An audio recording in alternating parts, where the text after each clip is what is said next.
All right. Hello. Hello. My name is Maria. I am Maria Flynn. I am the owner of the Facebook page One Wise Life and the creator of OneWiseLife.com, where we bring together self-motivated individuals like yourselves here in today's blab.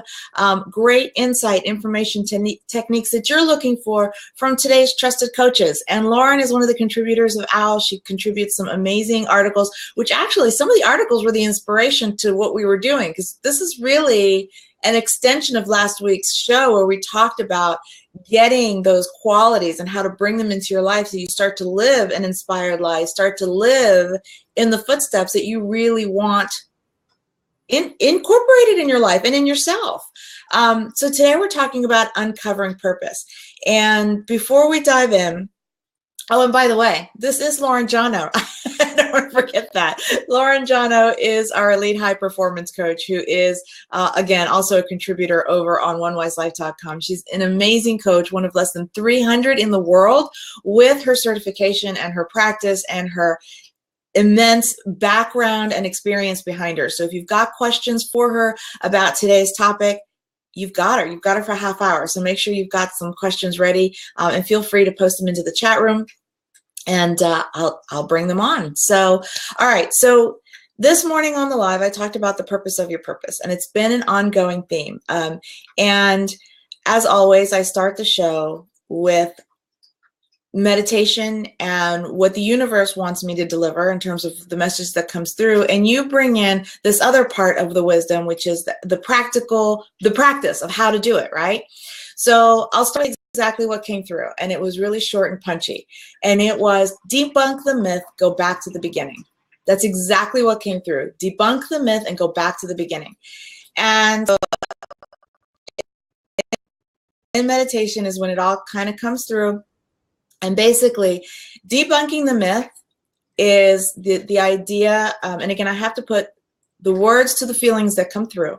So the debunking the myth part is the myth and the idea that following your purpose, that creating a life, doing what you're naturally good at, to explore that talent, that crazy idea is not crazy at all. Debunk the myth that that doesn't apply to life now. It absolutely applies to life now, and you can and should be doing something with it. And going back to the beginning, that part that came through is basically, without saying erase everything you've learned, but essentially erase everything you've learned about what you're supposed to do, the proper and smart education. I'll use myself as the example. I was told to study business, and I was told to study accounting.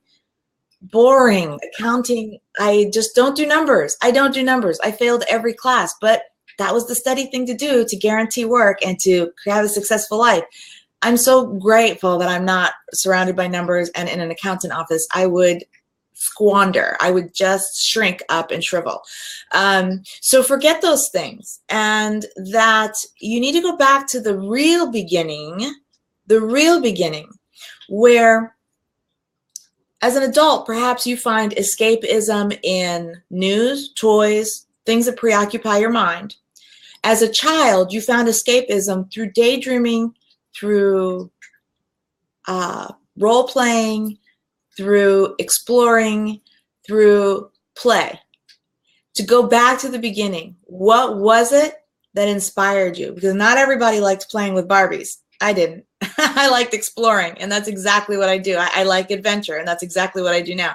So go back to the beginning. What were the things that you escaped to that brought joy, that brought enthusiasm, that you lost time doing? That's what that meant, to go back to the beginning. So we're uncovering purpose today. And Lauren, I'm going to let you take the floor.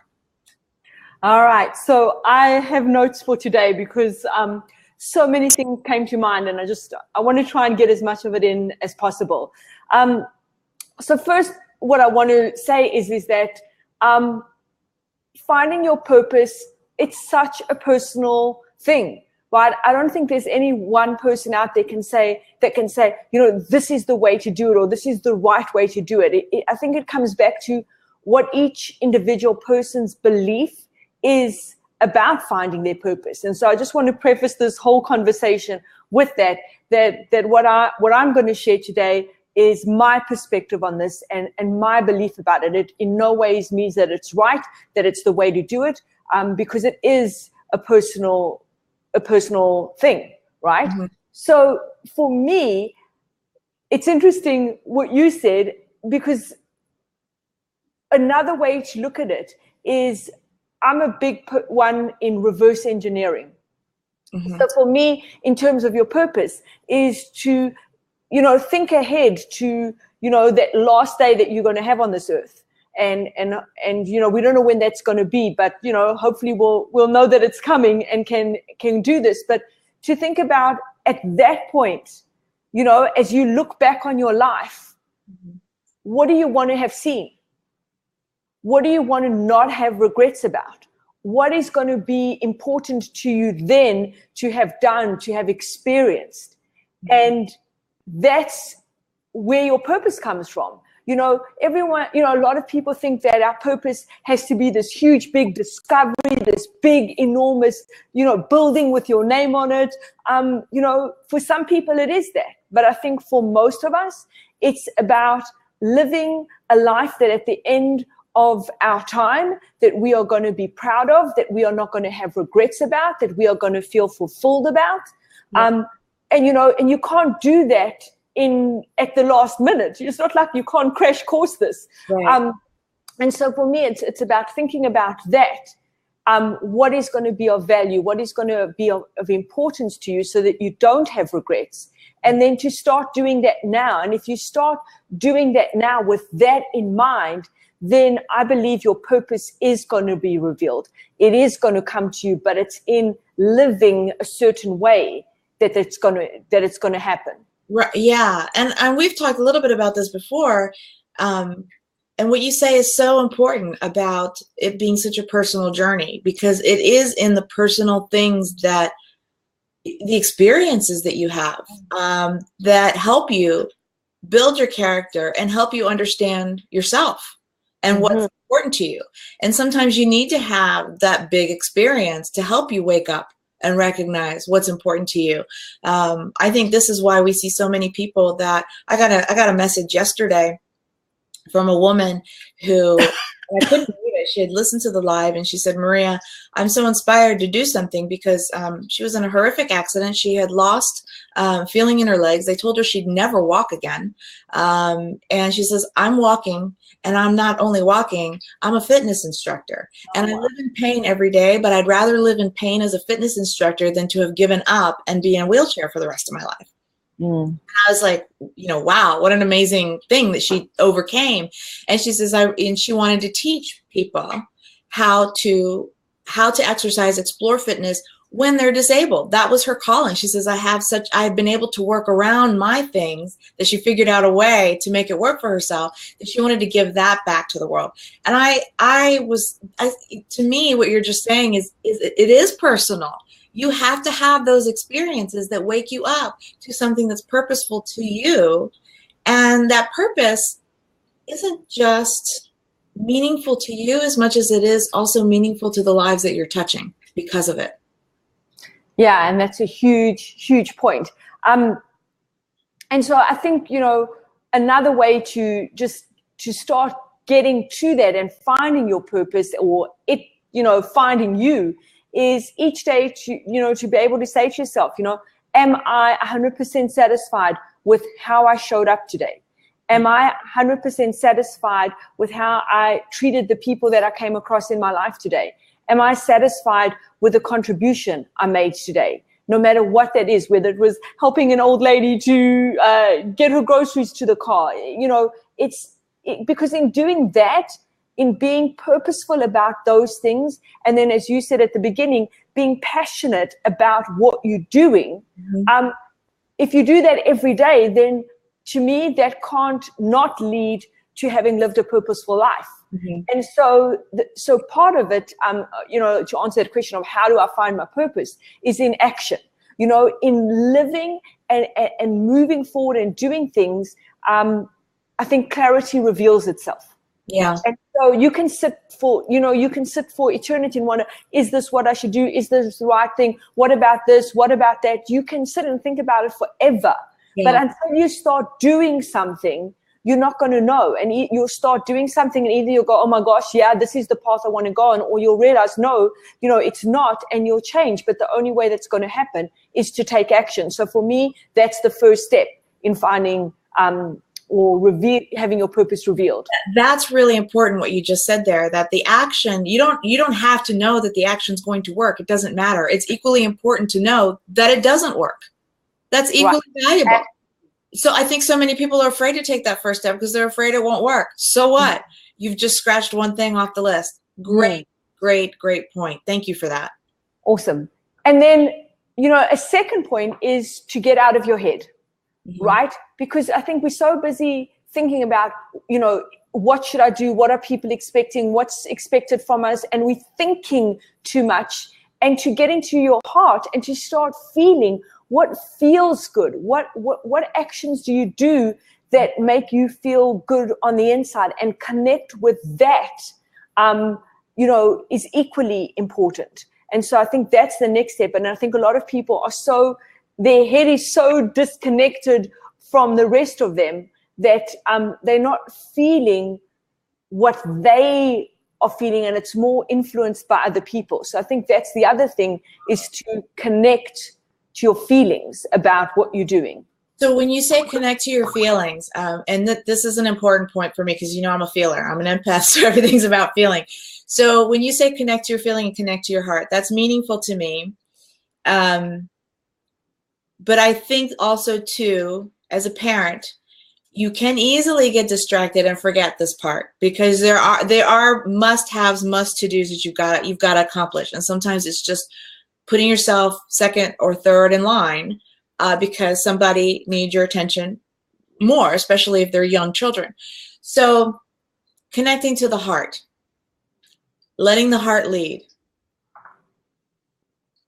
How would you propose people begin to touch base with what that heart is communicating? Because I think the heart does communicate to you. It does take you, it does guide you. So how would you explain to people to connect to their heart, to that feeling, and let that lead? Well, I think, one way is meditation, right? And getting quiet and, removing yourself from everything, the noise around you, and really asking yourself, like, how does this make me feel? Do I feel happy? Do I feel fulfilled? Do I feel good about what I just did? Do I feel like I made a difference? It's just asking yourself those questions. Yeah.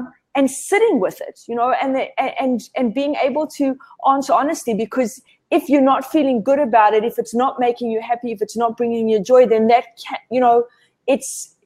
it can't, that's not your purpose. But having said that, there are times when we are going to have to do things that, don't bring us joy. Things happen in life that are not pleasant, that are not easy, and that don't bring us joy. But then it's again, can I be purposeful in that?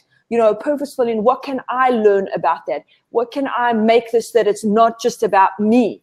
And so, there's that part of it too. But I think the biggest thing is sitting with yourself, sitting with those feelings, which I think are often scary. And that's why people allow themselves to get distracted, whether it's, through food or exercise or other, random things. Yeah. It's to escape those feelings, but you need to go there. Yeah, I think you touched on, again, something really important. I think sometimes as adults, we suppress it. Like, we don't have time for feelings because we've got to get serious for work. We've got to be zeroed in on what's has to happen for the day. But in truth, even if you just connect with how you're feeling when you're doing those things, then you're tapping in very precisely if it's bringing you joy, if it feels fulfilling, if it's meaningful to you. And the more you're aware, when you build up that awareness, I think you also tap into a flow and you start to make more purposeful decisions with that feeling, because then you'll start, instead of just doing, you'll do with purpose. So to spend more time, not even spend, invest more time in the things that are more meaningful and less on the things that aren't, because you've made that important connection of feeling, and the heart will begin to direct you. And this is really when your heart is leading, you are flowing with the energy of the universe. Mm-hmm. And then, I think to lead on from that, to do that, it's also about getting out of your little bubble. You know, because when we in our bubble, and we all in our bubble at some point, it's all about us. You know, it's we the kind of the center of that. And so that's a very limited view and perspective of the world. So if we can get out of our bubble and see that there are bigger things out there, bigger than us, where we can add, where we can contribute, then it shifts the perspective. And, you know, to me, at the end of the day, living a life of purpose, for me personally, is parallel to living a life of service. And if you're in your little bubble and you're only thinking about yourself, then you are not thinking about how can I serve other people? How can I help other people? Even if it is, as I said, helping the little old lady get her groceries to her car. You know? You're so right there. You absolutely are so right. Because even if you think you live in a bubble, you don't live in a bubble. If you act like you live in a bubble, you're still affecting somebody else because you're living in a bubble, or you're creating that kind of life. Jim Carrey, I just pulled this up, and I didn't say this on this morning's live, but this quote has come before on the show as well. It says, the effect you have on others is the most valuable currency there is.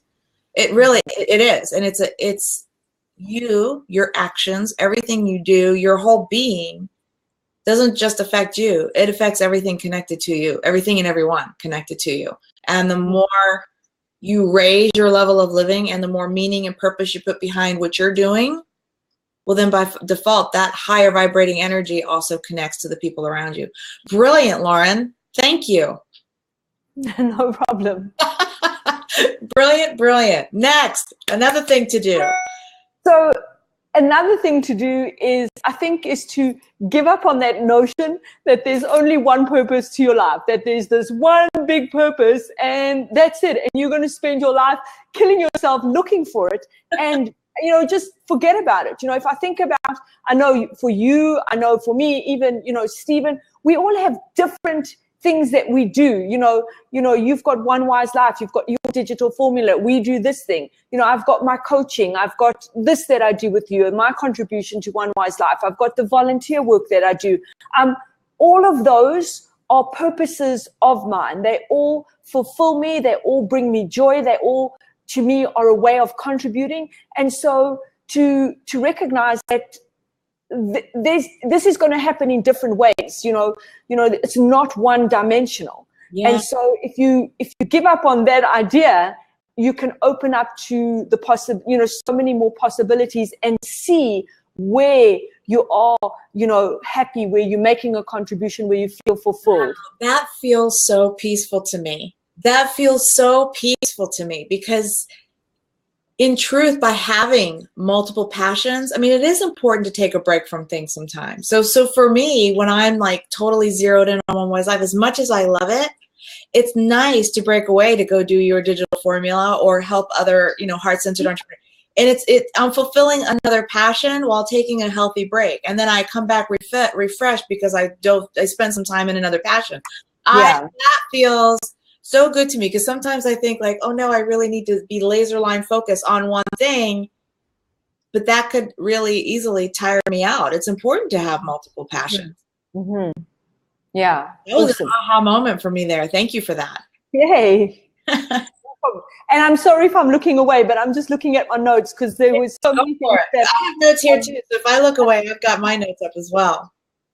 So, you know, one thing I learned from my mentor, Brendan, is like frameworks, like break it down into frameworks that people can use. And so if you had to break this down into a framework, I think there's 3 steps that are so important. Okay.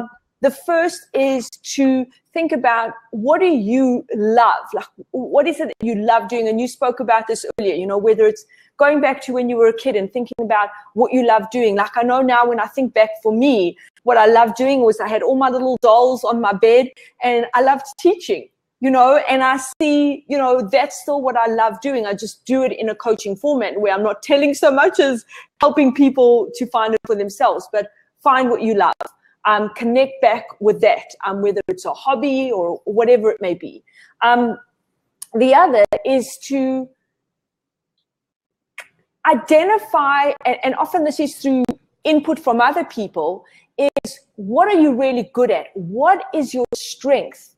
Because if you identify what your natural strengths are you tap into those, then it's exponential what you can do. Yeah. And, and look for opportunities to use those strengths in different situations, different formats. So that's the second. And then the third is, it comes back to what I spoke about at the beginning. And I know it can be depressing, but, at the end of your life, what is the one thing that you want to make sure you accomplished? And whether that was, meaningful relationships with your friends and your family, whether it was, helping people in a certain way, whether it was contributing in a certain way. But at the end of your day, what's the one thing you want to make sure that you don't have any regrets about? And if you tap into those three things and you really start exploring those, then I think it's going to be hard not to have a purposeful life. And to be purposeful in those things that you're doing.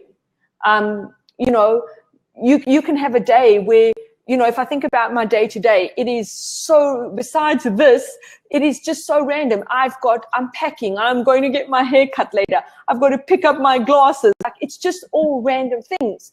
But so I can do that randomly, or I can put purpose to it.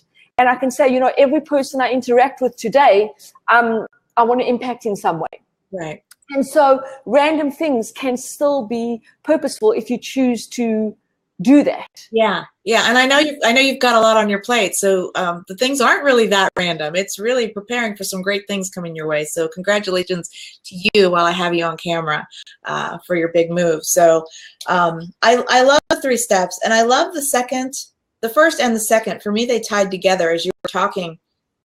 You said, identify what you love to do, and then also identify what you're good at by having people, maybe tell you what you're good at.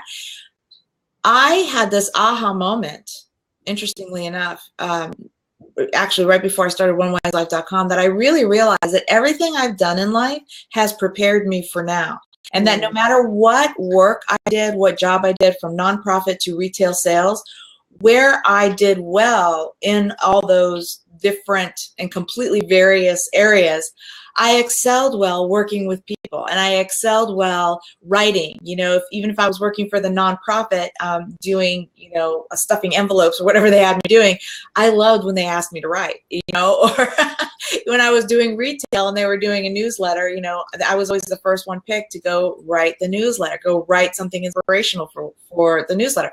So it was so funny that, even though I was in different areas, I was doing specific things that really prepared me for what I really love and engross myself in now, which is OneWiseLife.com.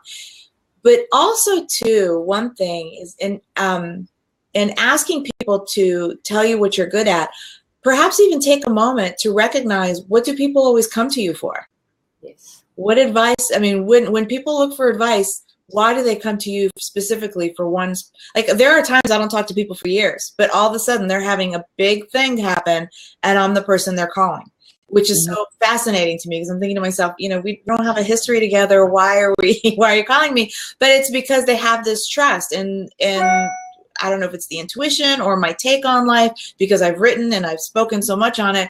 They want that perspective without outside influence or a bunch of yes people around them. So, just have some maybe quiet time where you can really think about what people have come to you often with and repeatedly with, and that maybe you just have a natural talent there you didn't realize.